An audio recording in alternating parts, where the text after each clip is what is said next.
I just recorded the whole video without voice. Let's start again. Finally, we've got a new light tank in the game and it has all the special consumables and mechanics. Yeah, this is going to be quite crazy in that regard. Let's talk you through what is actually good about it and what might not be that great at all. So the new tech tree line leading to the Rheinmetall-Panzerwagen or Rheinmetall-Panzerwagen, Panzer car, something like that, is actually starting with a tier 9 and then only having 2 tanks there because it's only tier 9 and 10. And this one does have typical light tank characteristics in terms of mobility and also armor. Actually, it is worse armored than most other light tanks. It doesn't really have anything to bounce off any shells, and it does have good mobility, very good mobility actually, which is just on par with all the other light tanks. But I really like the mobility. I like the fact that it also has a lot of gun depression with 10 degrees over the front, only 6 degrees over the rear, but that's still a lot better than, for example, T100 LT, which only has 2 degrees over the rear, which is really absolutely nothing. Yet there is a Vickers Light as well, which has 10 degrees over the rear as well. Still, this tank has its special place in the tech tree, definitely outstanding from the others, mainly because of the mechanics and also the special consumables. Let me still talk about the gun for a second. The gun has pretty mediocre penetration actually, although on paper it is the same as the other tanks, but the other light tanks have AP as the first shell, which due to shell normalization, which is better than APCR, has an angle that is getting increased or decreased, so you are automatically shooting the enemies at a better angle. Therefore you have better penetration with AP than on APCR, even if the penetration value theoretically is the same. Practically there is a difference due to the normalization mechanic. Also, the accuracy isn't that great paired with the APCR. You do bounce quite a few shots off and that can be a little bit frustrating. So don't really count on the gun that much, but that can be counted with special mechanics and mainly consumables, which I will get to in a moment. Talking about the mechanics first, because this is the strongest thing about this tank potentially. You do have adaptive concealment, which gets you unspotted after only 7 seconds instead of the regular 10. You are also having these on the WZ Light and you're also on the 1-to-1B medium and the Leo 1, of course.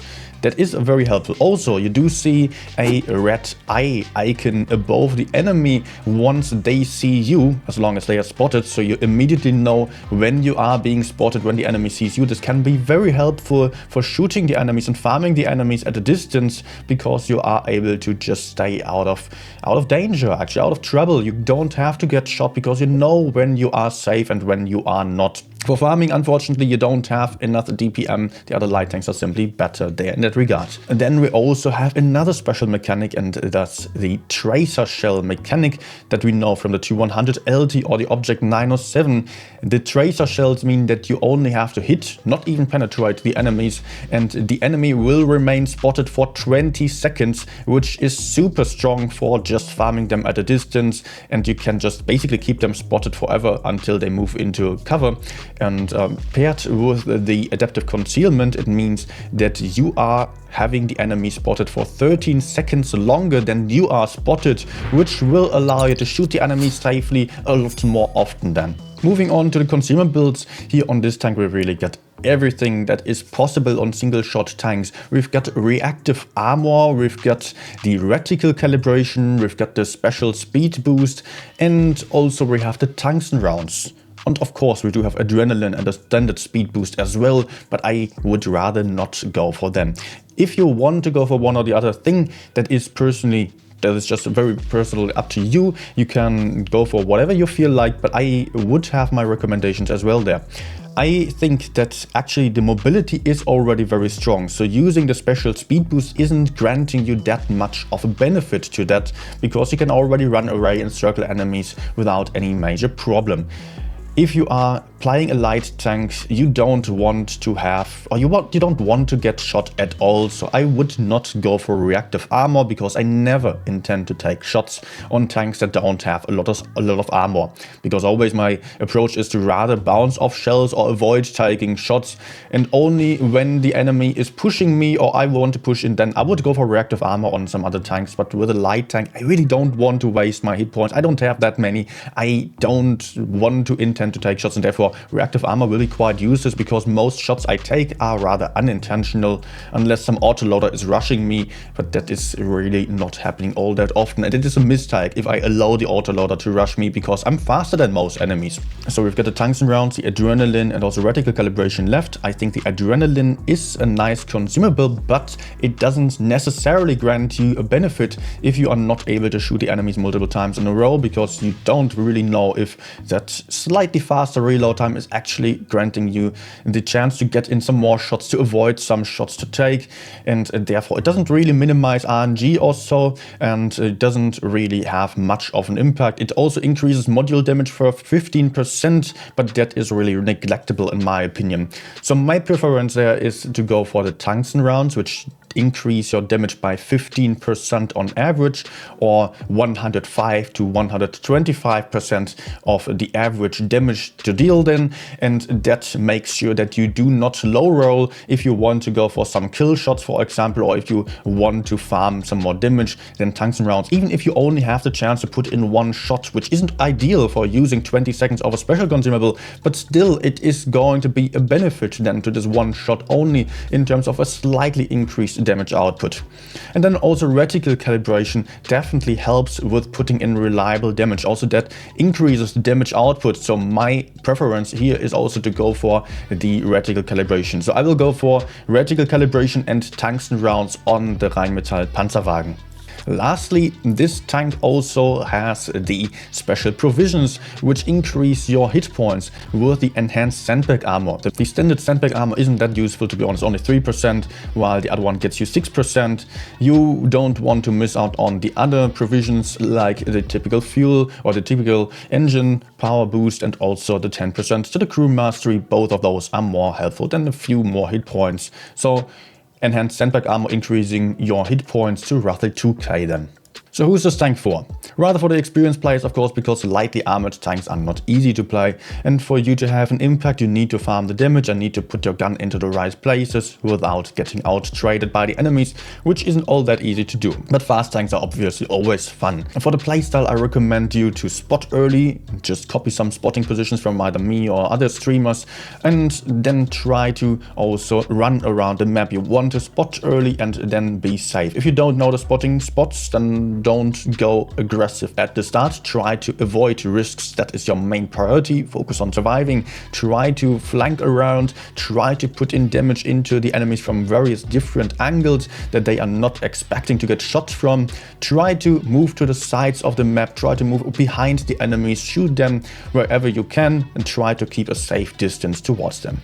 Let's look at some gameplay here. So here we are now in a game. Actually, I'm not playing live because I tested the tank a little bit before the review, and I happen to have a 8.4k damage game that I will proudly show you here. We are on Naval Frontier. Let me actually just show you what's going on. We've got 3 mats on the other side, 4 mats on our side. So actually on this map it doesn't matter that much. I'm just going to spot the middle area, see if there's anyone crossing over. That's what this tank is going to be good for. Just some early spotting moves, and I can already see someone who does not spot me. You can see that red eye icon, they're immediately popping up after shooting only. I would know even before I shot if I got spotted there. That's very helpful. I can just aim in safely because I know I'm unspotted without that eye icon there. I'm going to fed up saying eye icon, but hey, and another shot in, so 1k damage already. That is quite a good start here. I'm now using the reticle calibration because I want to go for a snapshot only, don't really want to take any damage in return. That would not be healthy to me, trading like this. I could have, of course, also waited another moment just to get unspotted there, but I thought I can just maybe go for a quick shot before the Kran is escaping again. And here I'm using the tungsten rounds for whatever reason. I think actually at the start it's quite good to use the tungsten rounds because you have a cooldown speed of something like 1.5 minutes. So if you do not use them early, then you will suffer because you're not going to use the tungsten rounds multiple times. Actually, I could have maybe shot, but I rather wanted the shot onto the BZ and try to wait for that, try to focus fire the low hit point tanks in order to have a better chance of winning the game.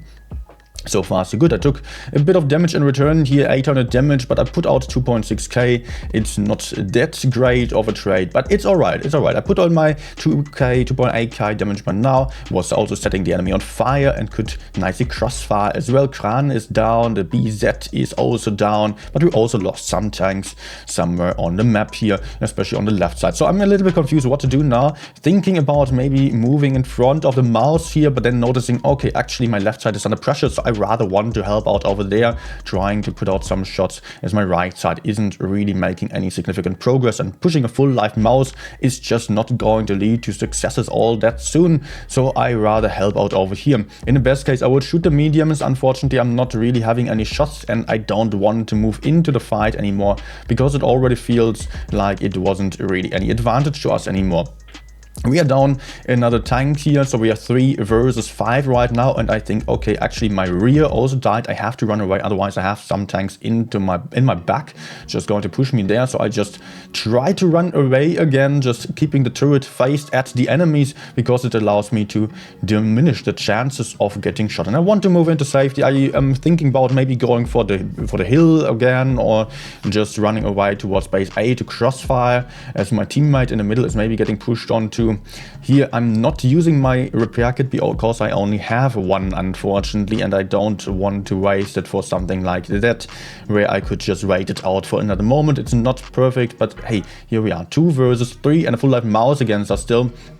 I can shoot him here and go for the APCR into that back, but in the best case I'm shooting the lower hit point enemies, which are also a lot more dangerous, like the VZ there. I keep the VZ spotted with the tracer shells, while the mouse also spots me at this point. I do see that the mouse spots me right now, expecting the VZ light or medium to push out to the side, but by now I know mouse is not spotting me anymore. I'm unspotted. I can still use the spotted VZ there that I kept spotted with my tracer shells to pick up that kill. In that kind of situation, the tracer shells are super helpful, especially if you are fighting at a distance. Alright, we are in a 1 versus 2 situation by now. The VZ actually spotted me, or WZ. Mouse tank is still in the middle of the map, where he isn't all that helpful at all to the enemy. So I think, okay, you know what, instead of going for C, I'm not going to win on points like that. I will have to fight at VZ, and I'm hoping that I will have better DPM, because it's a tier 9 medium only and I'm tier 10 light tank, so I should be having the advantage there, and I just decide to go in. He flushed the first shot, which is just perfect. If I get shot down too much and ended up at a 1 shot against the mouse, it would be impossible to win. So I just hope to not take any damage here, and not too much definitely, and be able to get in here, getting that kill shot in. Now I just don't know where the mouse exactly is coming from, so I decide to just sit here and wait a bit, hoping for him to push onto me. And as I don't spot him, I do get a bit more nervous and try to run away, maybe to stop a base C, expecting the mouse to maybe go for the B cap, but actually he was coming without getting spotted. So I'm in a situation of having a 1v1 against the mouse. Luckily, I'm not a one-shot. My priority right now is to drag the mouse into the open, maybe circle around the rock. But I'm only having 1 minute 40 seconds left, so I cannot wait forever and will have to fight eventually. But as I'm circling around the rock, the mouse will be much slower than me, and I can make use of that, especially if the mouse peeks out with a front first, and I can shoot that front, and that is exactly what I'm going for. But I realize the mouse isn't really turning much. He is just doing some weird stuff. He seems to be a little bit sleepy, so I decide to go in also because the time is running out, and I keep firing at the front there where the fuel tank is, because I want that fire, because actually I'm having still 1 minute, and still 180 points is the amount that the enemies need, but still I don't want to get it to be any risky, any close here. Therefore, I keep aiming for the fuel tank, and finally I get that fire, set him on fire, and he burns down, winning me the game at 8.4k damage. So you could see I was focusing on spotting, farming, and staying out of trouble, trying to farm at a distance. That is what you need to do with this tank, and you of course need to focus fire the right enemies. You cannot fight any enemy frontally, and you cannot risk out trading the enemy or so, unless you have the DPM advantage. Then it might work out, otherwise you're not going to have a good time. I'm sure you might benefit from one or the other more general tip on how to play light tanks, medium tanks, whatever. Just check out the video right there, and if you did find this video to be helpful, then please don't forget to hit the like button as well and subscribe to the channel. See you guys soon.